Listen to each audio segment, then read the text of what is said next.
Ciao popolo!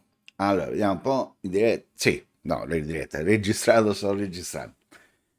Allora, visto che l'ultimo video, che era incentrato tutto su una pietra, sembra che sia piaciuto, voglio continuare su questo tipo di approccio e come avete già letto dal titolo, oggi parliamo di una pietra che a me, chi mi segue lo sa, piace tantissimo. Oggi parliamo della Tsushima.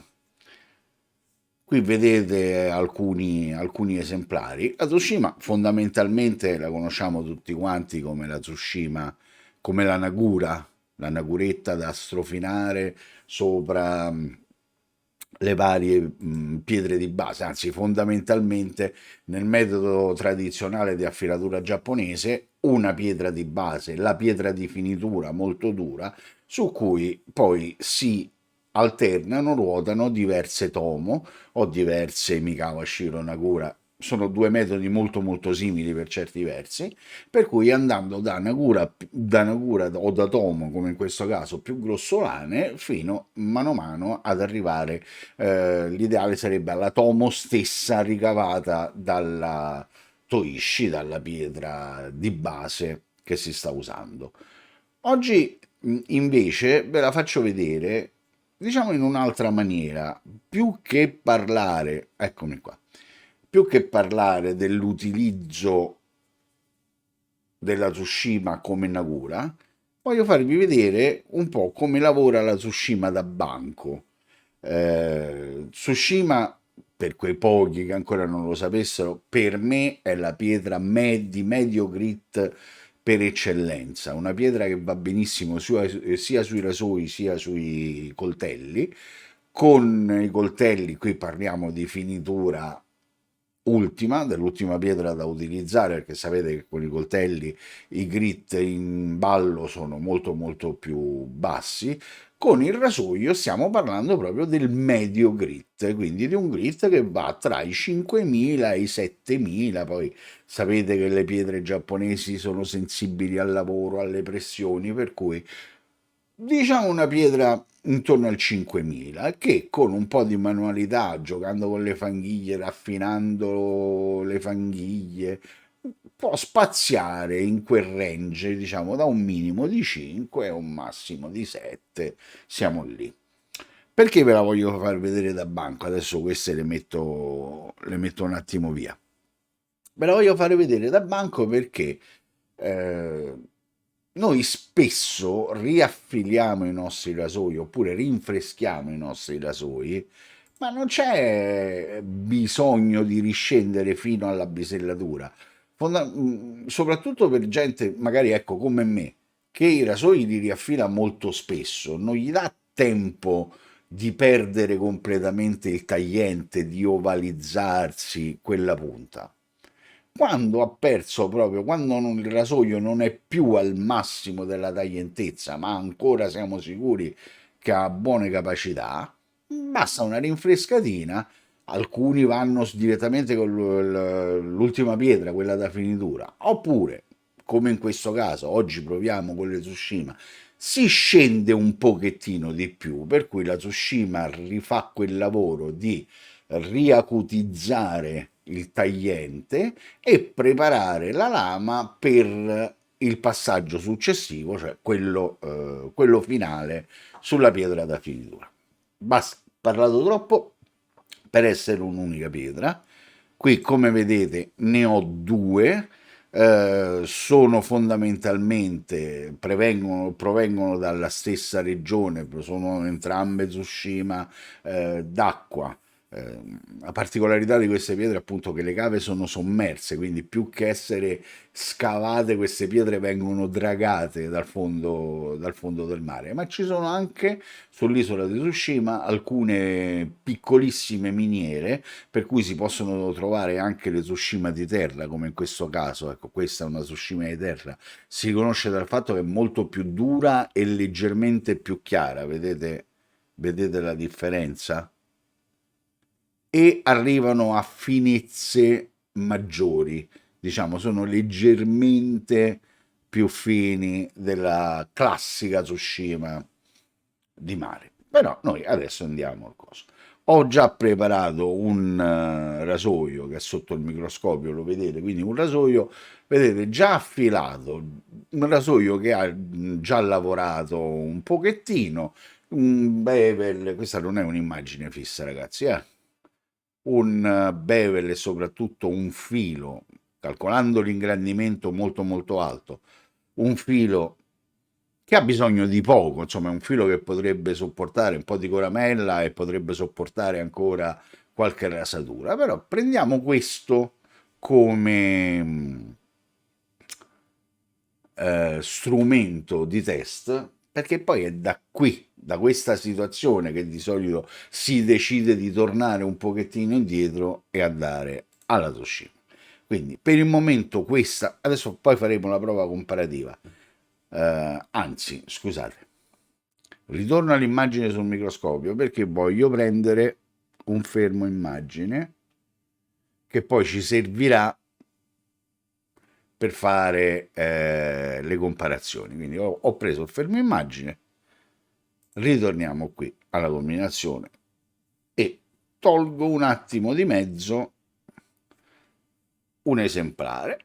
Cominciamo, vediamo un po' se riesco a far bene. Ecco, ora inquadro un pochettino meglio. Mi sposto anch'io per averla centrata.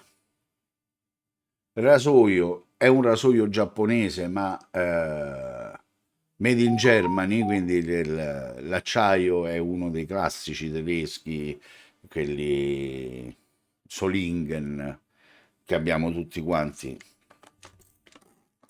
in casa. Sicuramente chi è appassionato da filatura, cavolo del rasoio tedesco Solingen ce l'ha. Oh, allora ve lo dico subito, la pietra è bellissima da usare, è morbida ma non all'eccesso, però questa morbidezza, vi ripeto, la rende utile anche sui coltelli. È abbastanza assetata. Io adesso la pietra era già bagnata perché l'ho appena sgrattugiata con la diamantata, gli ho dato una lappatina tanto per. Quindi aveva già assorbito un po' d'acqua sotto il rubinetto, altrimenti vi accorgerete che la pietra comunque richiede acqua.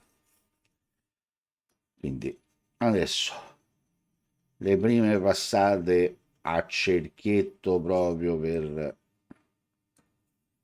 cominciare a fare dei marchi di affilatura abbastanza disordinati.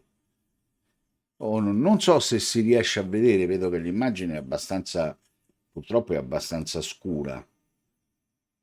Sì, molto scura. Se mi date, se mi date un secondo di tempo, voglio... sto cambiando la luminosità dell'immagine. Eccola qua. Ok, applica. Scusate, è come al solito, eh? Io i video non sono capace a prepararmeli. Quindi, forse adesso si comincerà a vedere meglio andando a cerchietti, che è uno dei movimenti che velocizza di più la filatura. Vedete che già sta creando sospensione. Questo esemplare è particolarmente morbido, quindi va in una specie di... no, senza una specie, vai in autoslarri, proprio quanto la odio io proprio non parlare italiano, però non mi viene il corrispettivo, non mi viene il corrispettivo. Alza un po' di fanghiglia solo al passaggio della lama, ma non eccessivamente, quindi diciamo conferma di essere una pietra morbida, ma, ma senza esagerare. Vi ripeto, è una pietra bellissima da usare come feedback. Io adesso sto proprio sgrattugiando alla bruta, ragazzi, perché questa non è la vera affilatura, questo è un test di una pietra fatta però non con un rasoio sacrificale, fatta con un rasoio che io uso nella mia rotazione, magari non spessissimo perché ce n'ho di meglio, però io con questo rasoio ogni tanto quando mi gira lo uso e mi ci faccio la barba. Quindi stavo dicendo, da usare è molto molto piacevole perché non ha assolutamente tramatura, non si sentono vibrazioni, è come affilare su un panetto di burro, cioè non c'è, non si sente la matrice della pietra. È una pietra, ovviamente la vedete, molto molto uniforme, senza inclusioni, ma è proprio non questa mia in particolare, è proprio una caratteristica delle Tsushima. Scusate, io ogni tanto abbasso la testa che ho la webcam davanti, non vedo i controlli del programma, ho sempre il dubbio che non stia registrando l'audio, ma pare che va. Quindi stavo dicendo è molto molto uniforme, ma è molto molto delicata, per cui altra cosa, di solito 99 su 100 viene venduta, vedete qui, già sigillata, già laccata, carta di riso e lacca. Anche quest'altro esemplare, vedete, carta di riso e lacca su tutti i bordi tranne che sul piatto d'affilatura. Se dovesse arrivarvi senza la sigillatura, fatelo immediatamente perché la pietra è molto molto molto delicata. Ok, io non insisto più di tanto perché adesso mi serviva di vedere dalla situazione iniziale, chiaro che adesso noi stiamo tornando indietro, quindi voglio andare a vedere i primi marchi d'affilatura che si sono prodotti, di che tipo di marchi stiamo parlando. Oh, un attimo. Ecco qua.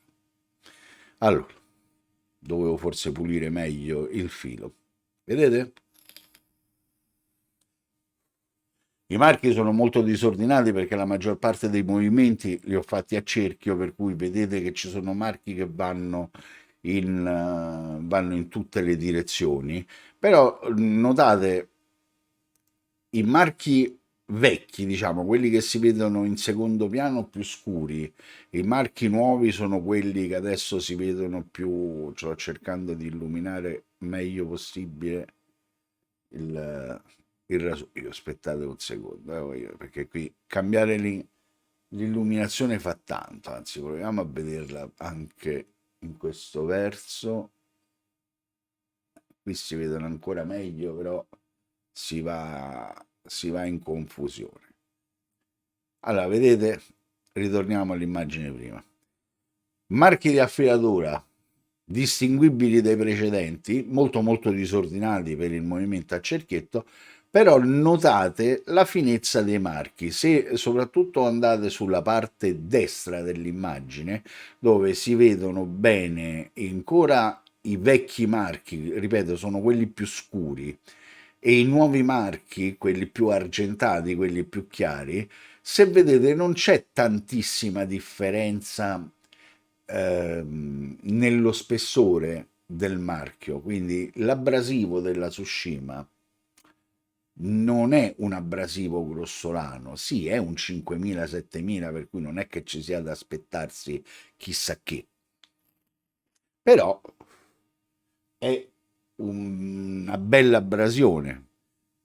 Noi abbiamo ancora dato il tempo di lavorare per bene, quindi rasoio e continuiamo la strapazzata. Questa volta cerco di evitare il movimento a cerchi, sto andando con la mano pesante e con un movimento abbastanza monotono. Proprio adesso invece per cercare di farveli vedere i marchi di affilatura, sto cercando di crearli paralleli più o meno a 45 gradi rispetto all'asse della lama, quindi mi aiuto anche con il dito per mantenere la posizione. Quindi è chiaro che sto facendo una cosa che nella vera affilatura non si fa, cioè nella vera affilatura si cerca invece di cancellare i marchi di affilatura, si cerca di affilare rendendo i marchi di affiliatura sempre meno visibili, quindi si va con la mano leggera, si graffia, si cerca di asportare il meno materiale possibile, si cerca di lasciare marchi meno profondi possibili, così da poter essere cancellati con più facilità dalla pietra che seguirà. Ma in questo caso, ripeto, noi invece stiamo facendo un test. Voglio cercare di farvi vedere da quello che si riesce a vedere così a occhio nudo sulla pietra, quello che si riesce a vedere dall'immagine al microscopio. Voglio cercare di farvi vedere un po' il lavoro della Tsushima. Ripeto che secondo me è un medio grit come pochi. Parlando di pietre naturali, io penso che su intorno al 5.000-7.000 naturale ci sia pochissimo che riesce a superare la Tsushima. Oh, non di solo microscopio vive l'uomo. Al polpastrello è un filo dolce, le creste non sono aggressive, e ci mancherebbe, non è che siamo in bisellatura. Io adesso sto sentendo il filo di una 1200, di una Macusa bianca. È chiaro che intorno al 5-7 mila è lecito aspettarsi delle micro creste aggraziate. Però andiamo a vedere pure, andiamo a vederlo col microscopio, vediamo se continuando il lavoro sta succedendo qualche cosa. Eccolo qua. Eccolo qua. Oh, vedete? Alle pietre va dato il tempo, ragazzi. Ecco, io approfitto di questa immagine per spezzare la famosa lancia che non ne avrò mai abbastanza.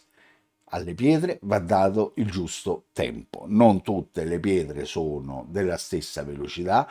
Ci sono pietre che dopo 20 colpi hanno già dato quello che devono dare, ma parliamo 99 su 100 di sintetiche, perché 20 colpi su una naturale sono veramente pochi. Però allora, andiamo in termini di minuti. Ci sono pietre naturali che in 5 minuti riescono già a dare molto, ma ci sono pietre naturali, come vedete la, la Tsushima, che hanno bisogno dei loro tempi, ma se mettete insieme la parte precedente e quella di adesso, sono state due mini sessioni, diciamo, da un paio di minuti l'uno, per cui stiamo parlando di meno di 5 minuti di lavoro della pietra. Potrei fare ancora di meglio, sono sicuro che se adesso faccio altri 2 minuti di passaggio su questa pietra, otterrei risultati ancora migliori. Però diciamo che a me va bene come sta. Vedete il bordo soprattutto, e il bordo è leggermente ringrossato, perché ripeto, non stiamo parlando di una pietra di finitura, stiamo parlando del medio grit. Un bordo leggermente ringrossato, però se guardate un bordo sufficientemente pulito. Quindi quella micro sospensione che si alza, io intanto sto facendo scorrere, quella micro sospensione che si alza al passaggio della lama serve anche a portare via i residui di affilatura che rimangono attaccati al filo del rasoio. Chiaro, no? La sospensione è leggermente più densa dell'acqua pulita, per cui ha anche un effetto meccanico, riesce ad asportare meglio i residui di lavorazione. Quindi adesso, come prima, voi non lo vedete, ma io ho preso un fermo immagine di questo risultato, e senza perdere troppo tempo, perché oggi veramente non voglio fare il solito video da un'ora, voglio andare a far lavorare l'altra Tsushima. Ripeto, un utilizzo che di solito con le Tsushima è già un utilizzo di nicchia, cioè usare la Tsushima da banco anziché diciamo, l'utilizzo, vogliamo dire, principale, cioè l'utilizzo per cui è diventata più conosciuta. Diciamo che l'utilizzo da banco per farlo bene, adesso avrei avuto bisogno anche di un, ho preso il rasoio, anche di un coltello, perché ecco, l'utilizzo da banco principale è quello sul coltello. Io intanto con una mano me la spippo e con una mano continuo. Allora, anche qui voglio rifare lo stesso gioco di prima, per cui vado avanti all'inizio con invece il cerchietto per mischiare, per cercare di creare una differenza con quei marchi di affilatura che avevo creato con l'altro esemplare di pietra e cercare di andare a vedere i nuovi marchi di affilatura. Chiaramente saranno quelli più disordinati, mentre prima avete visto quei pochi marchi erano tutti belli a 45 gradi paralleli tra di loro. Adesso andando avanti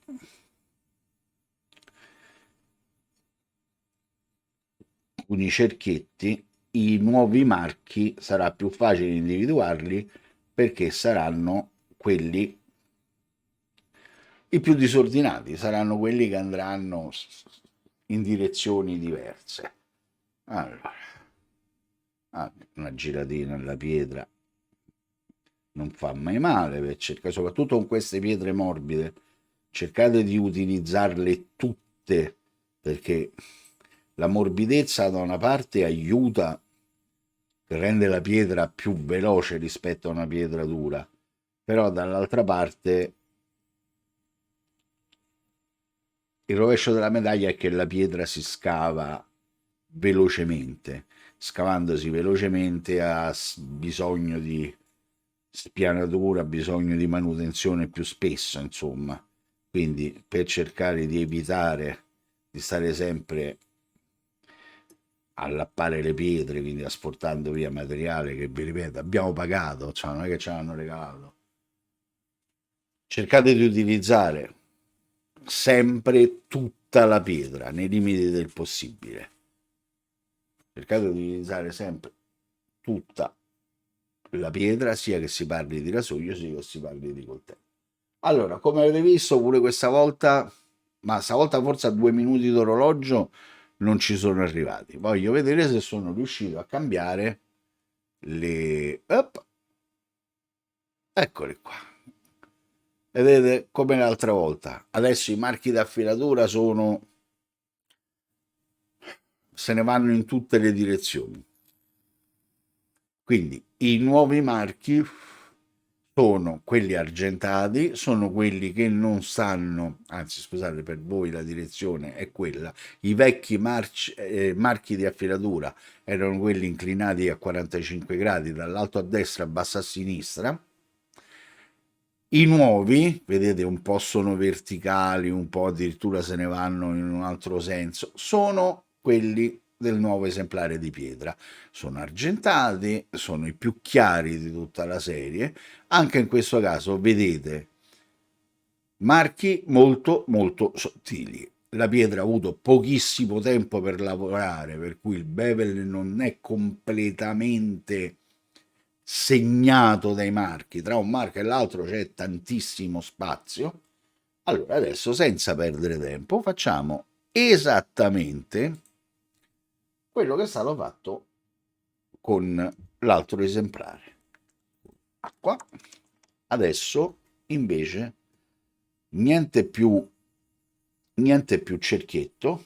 Scusate se, perché per aiutarmi con l'altra mano purtroppo vado davanti alla webcam, ma ancora una soluzione ottimale su dove andarla a mettere. Probabilmente la dovrei mettere proprio qui, davanti, e inquadrare la pietra in asse. Prometto che prima di fare il prossimo video mi do da fare prima per cercare di ottimizzarlo e poi lo realizzo. Ok.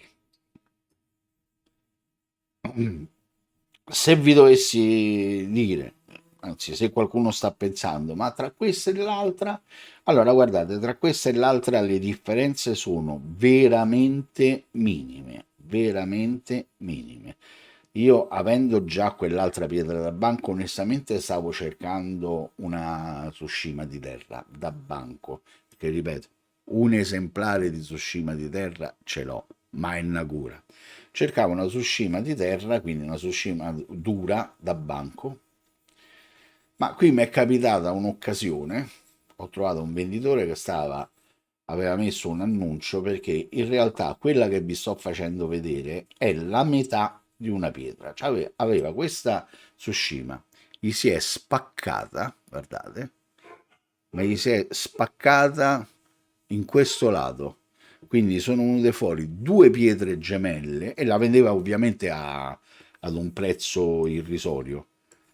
Sono venute fuori due pietre gemelle, quindi hanno mantenuto la lunghezza e la larghezza, visto che la pietra era molto alta, anche spaccata a metà, è rimasto spessore a sufficienza per poter lavorare. E tra l'altro era anche più lunga, si è staccato un pezzo qui nella testa. Quindi praticamente a un prezzo ridicolo ho preso due pietre da banco e una mega Nagurona. Guardate, questa è la solita 4x4 che viene commercializzata. Guardate questa. Cioè, così, una metà della pietra l'ho tenuta io, un'altra metà l'ho regalata a un amico. Quindi anche se stavo cercando in realtà una Tsushima di terra, ho preso il secondo esemplare di Tsushima di mare. Ma a me piace talmente tanto lavorare su questo tipo di pietra che non me ne sono pentito assolutamente. Certo, prima o poi la Tsushima di terra, se la trovo, la prenderò per cercare di avere il famoso medio grit ancora più sottile. Allora, non so se si sta vedendo, ma credo di sì. Anche questa pietra. Ah, stavo dicendo prima di parlare della fanghiglia che sta tirando fuori. Anche questa pietra, come vedete, va in autofanghiglia, chiamiamola così in italiano. Anche questa pietra è morbida, solo, forse solo, ma è una sensazione mia, un minimo più dura rispetto a quella che abbiamo usato prima. Ma ripeto, un minimo, potevo anche dichiarare che le pietre erano assolutamente indistinguibili. Proprio così, a via di lavorarci sopra, a via di conoscerle meglio, alla fine ho stabilito che forse questa pietra, ma ripeto, forse questa pietra era leggermente più dura, ma non c'è la differenza come ci può essere tra mare e montagna, insomma. La Tsushima di montagna, basta metterci il rasoio una volta sola e si riconosce, soprattutto se uno è abituato a questa o le classiche Nakura che vengono commercializzate. Allora, vedete che anche questa pietra assetata si è praticamente asciugata, quindi onde evitare di graffiare. Anche questa zero tramatura, anche questa nessuna inclusione, per carità, proprio va benissimo anche questa. Ok. Oh, notate che ho usato sempre la pietra a sola acqua, eh? Attenzione. Se poi volete facciamo anche il giochino sollevando volontariamente una sospensione un po' più importante per vedere un po' come si comporta.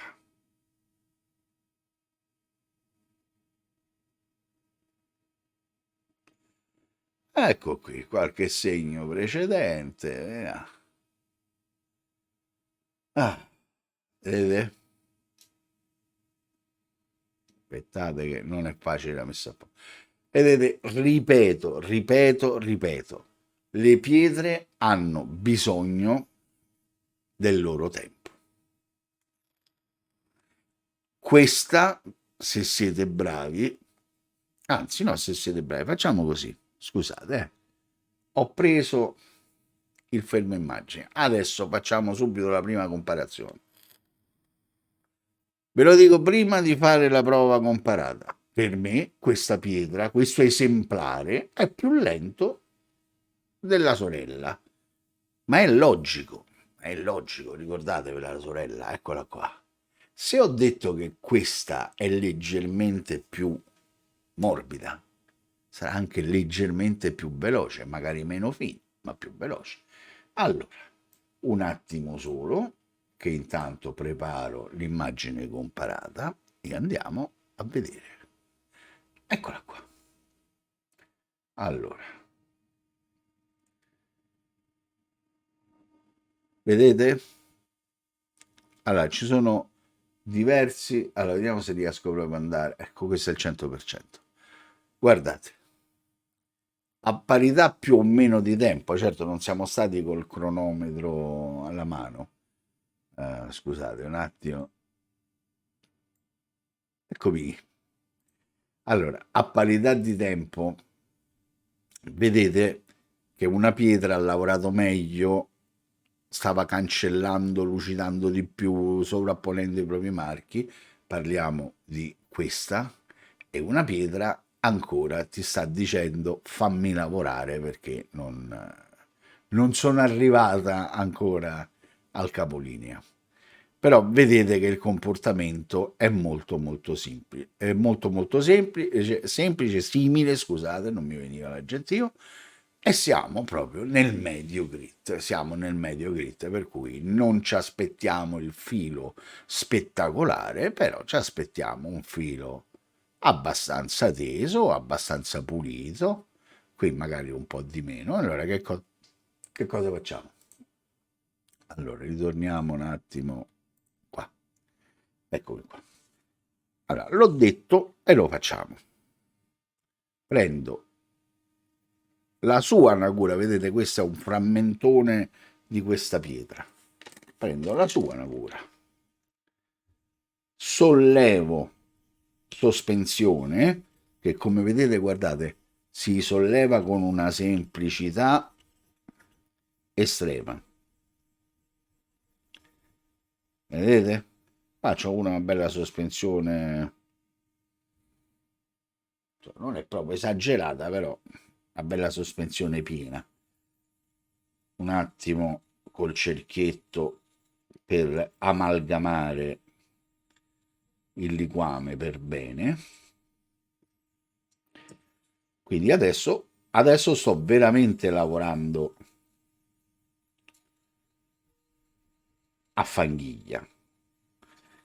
È come se stessi lavorando con una nagura di Tsushima, con l'ulteriore vantaggio che mentre per la nagura la sospensione di Tsushima, ma poi il rasoio scivola su una pietra da finitura più dura, qui c'è la sospensione di Tsushima e il rasoio continua a appoggiare sulla Tsushima stessa. Quindi diciamo che qui raggiungiamo il massimo della velocità che la pietra può dare. Un attimo sto lavorando un po' sulla punta, perché ripeto, questo non è un rasoio sacrificale, lo sto usando per fare questa prova, però neanche lo voglio rovinare perché io poi con questo rasoio ci vado in rasatura. Quindi vedete che adesso sto facendo proprio il classico lavoro che si fa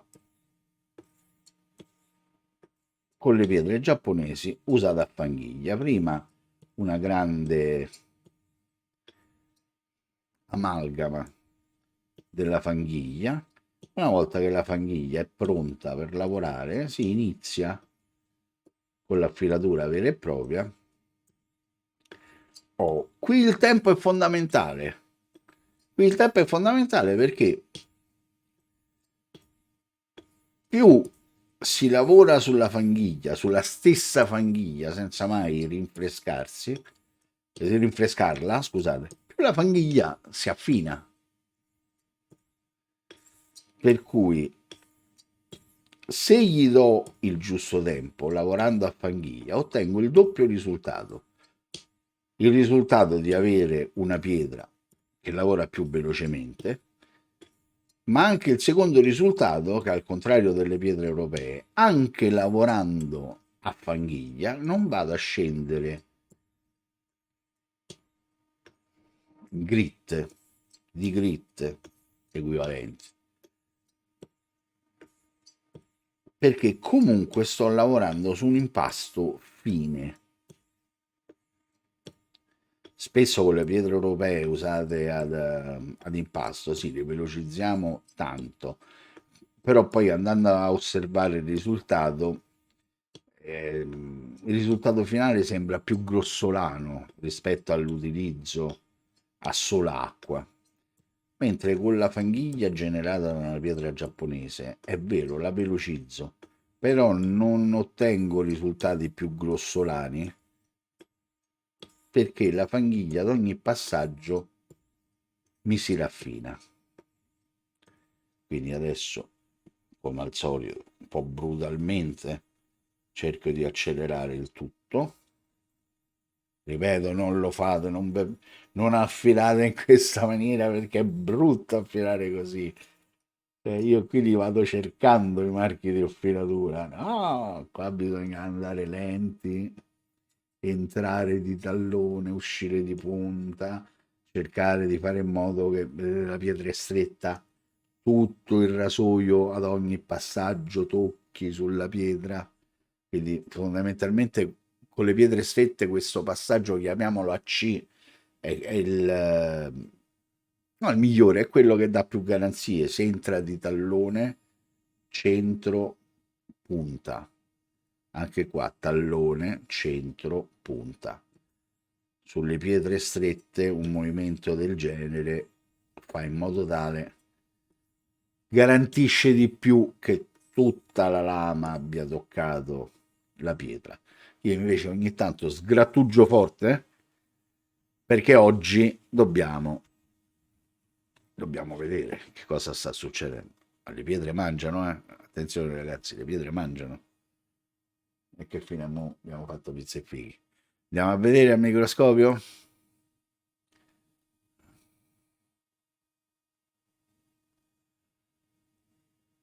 Beh, ovviamente questa è un'altra cosa, insomma, no? Siamo a fanghiglia, per cui a fanghiglia parte la satinatura, attenzione che è, è bella ma è fedente, perché la satinatura nasconde i marchi di affilatura che ci sono sotto. Non è detto che sotto non ci siano marchi di affilatura, solamente la satinatura che abbiamo fatto adesso, per chi ha gli occhi veramente buoni, eccola, guardate, allora, aspettate perché sto giocando al millimetro. Se avete gli occhi buoni e se soprattutto la registrazione è andata bene, guardate che esattamente al centro del fotogramma, in mezzo alla satinatura, c'è un marchio d'affilatura. Nascosto, gli occhi vengono ingannati, ma se guardate bene, esattamente al centro il marchio d'affilatura c'è.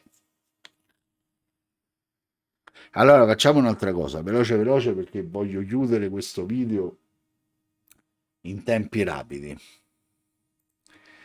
Allora, vedete che un po' di fanghiglia era rimasta, la diluisco veramente parecchio, vedete che adesso anche a mischiarla, la vedete come blanda, come lenta e diciamo che sicuramente migliore. Attenzione che affilare con le fanghiglie è tutto un gioco di proporzioni, di quanto deve essere idratata la fanghiglia. Una fanghiglia troppo densa può stondare, rischia di stondare il filo, quindi rischia di fargli del male anziché del bene. Una fanghiglia troppo liquida rischia di non lavorare correttamente. Quindi il gioco è trovare la giusta densità di fanghiglia, ma io questa volta voglio veramente esagerare, eh. Voglio andare a qualche cosa che somigli di più all'acqua sporca che alla vera fanghiglia. Perché? Perché voglio ricreare, voglio rendere di nuovo visibili eventuali marchi d'affiratura.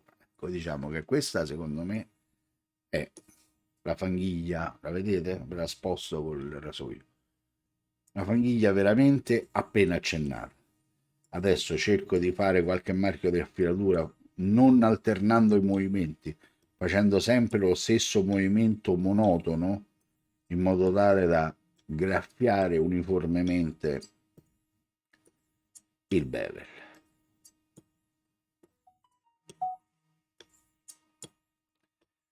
Datemi solamente il tempo di fare una decina di passaggi, ma vi ripeto, ecco, già che ho nominato l'orologio, già che ho nominato i passaggi, non andate mai al numero, non andate mai, ma io di solito faccio 20 passaggi, io di solito 30.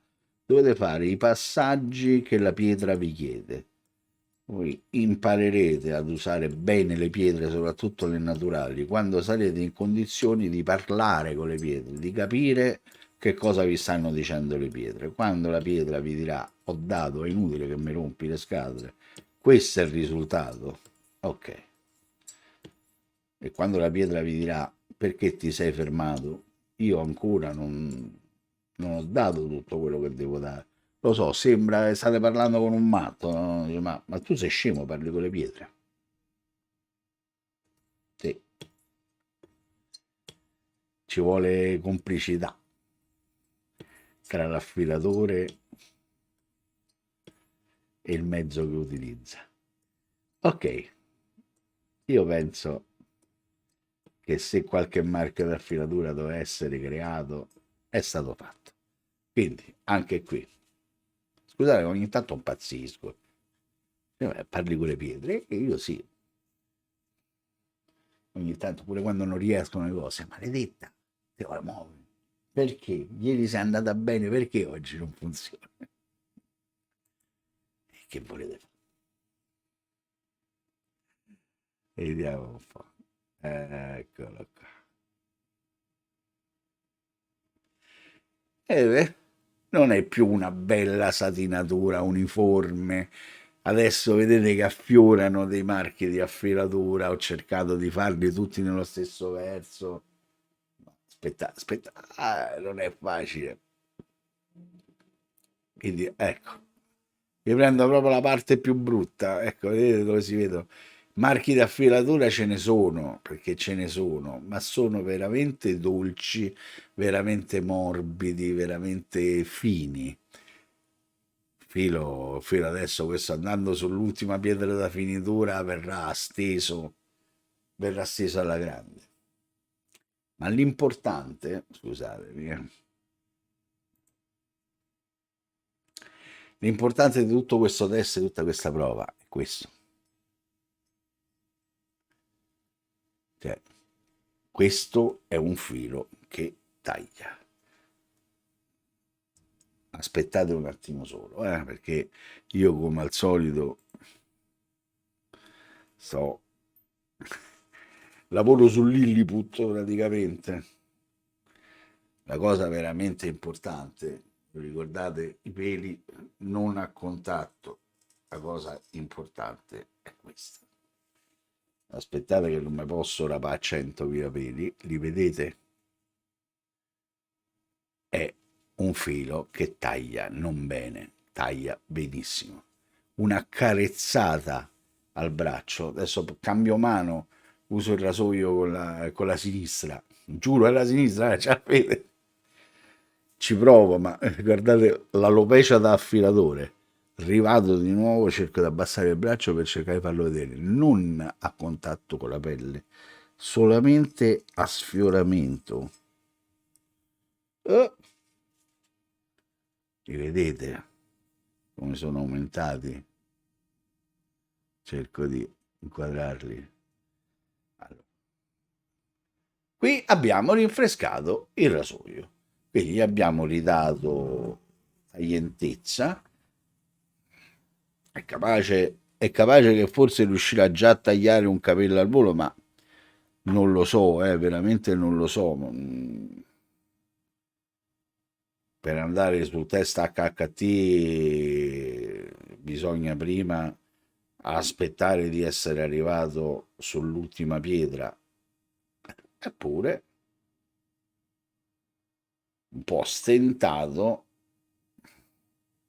ma anche il capelluzzo al volo riesce, riesce a sistemarlo. Scusate, c'era un po' di sporco, me ne ero accorto pure io. E non so se riesco a farvelo vedere, ma non credo. Ok, ragazzi, non mi dilungo, non mi dilungo di più. Tsushima, perché ho alzato il rasoio? Tsushima, il rasoio, fatemelo appoggiare. Tsushima, Tsushima. Anzi, chiudiamo con quest'altra inquadratura. Tsushima di mare da banco, Tsushima di mare da banco, frammentone, chiamiamolo Nagura di mare, Tsushima di montagna,